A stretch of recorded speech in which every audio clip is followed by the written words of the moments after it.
This is going to be just a quick example of using sticky notes to help build intuition or help remember the steps for an algorithm. In this case, it's going to be the partition algorithm used in quicksort and quick select, I think. I don't know, I'm still learning this stuff. But the idea is you have a list of numbers in some order, and what you want to do is you want to get one of the numbers and be able to partition the list into numbers, the numbers that are greater than that number and the numbers that are less than that number. And it doesn't matter, you don't care what the order is of those two partitions, you just care that the number that you picked has all of the numbers that are bigger than it on the right side and all of the numbers that are less than it on the left side. So in this case, it would be 8 if we chose 8. So these ones, the order doesn't matter. These ones, the order doesn't matter. But this one, we want to know what index it's at and that all the other ones are partitioned in the right way. So here's how it works. We'll just take mix them all up, and then we'll put them all in a random order. Okay. So the way it works is you note the rightmost element, and that's going to be what they call the pivot. That's going to be the thing that splits, that value is going to be the value that splits the list into two partitions. And we're not going to touch this until the very end. We're not going to touch this element until the very end. We're just going to loop through these other ones. And what we're going to do is what we're trying to do is we're trying to figure out where that pivot point is going to be, where that partition is going to happen between the two halves. And the way that we're trying to figure out where that partition is that we go through each element and we compare each element to the value we chose as the pivot point or the partition point. And if the element is less than the partition point, then we increment where the partition is going to happen, and we just swap them around. If we swap them to the other side of where that partition is. So showing it will make it easier to understand. So we've noted the the pivot value is 7. And so we start here and we say, okay, let's suppose at the beginning that this is going to be where the partition is going to happen between left and right halves. And now let's increment through the first one. So if is 1 less than or equal to 7, yes, it is. And so that means that the partition can't be in this spot because this is 1 is less than it. So it has to, the split has to be here. This element is going to have to be here because there's at least 1 that's less than it. So we increment that that index that we're keeping track of where this one is going to be end up. And then we look at the next one and say, is 5 less than or equal to 7? Yes, it is.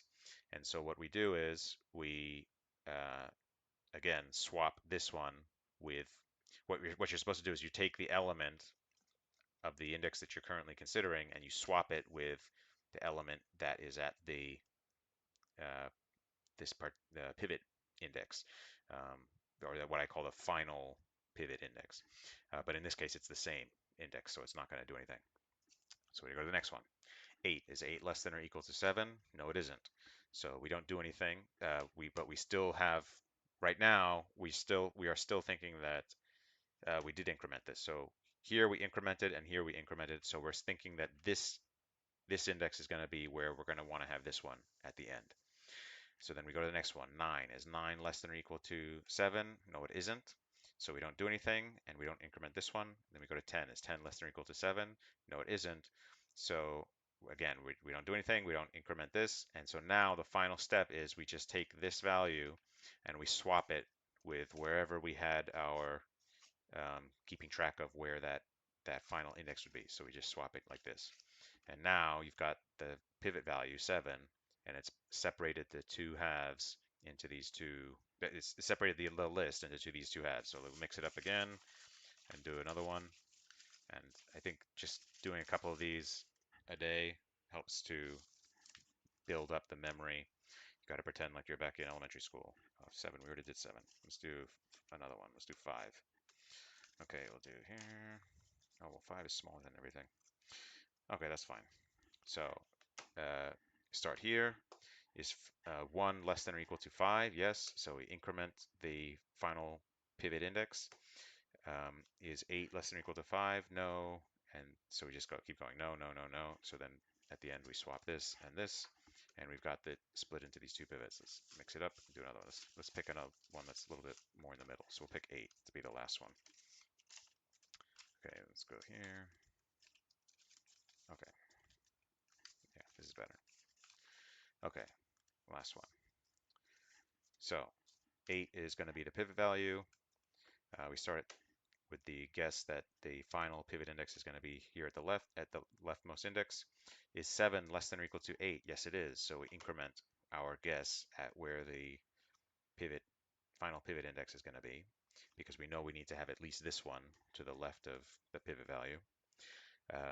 And then we go to the next one. Is 1 less than or equal to 8? Yes, it is. So again, we increment the final pivot index, because we know we need to have this one to the left of this value. Next one, 9. Is 9 less than or equal to 8? No, it isn't. So we go to the next one, but we don't increment the final pivot index. Is 10 less than or equal to 8? No, it isn't. And then is 5 less than or equal to 8? Yes, it is. So we swap this one with where the pivot index is, and then we increment the pivot index. And so then we've gone through all of these first ones, and then we just swap the pivot value with wherever we found the final pivot index to be. And now we've got the list broken into two partitions, where the two partitions, they're not in order amongst themselves. 715 is not in order, but all the ones to the right are greater than 8, and all the ones to the left are less than 8.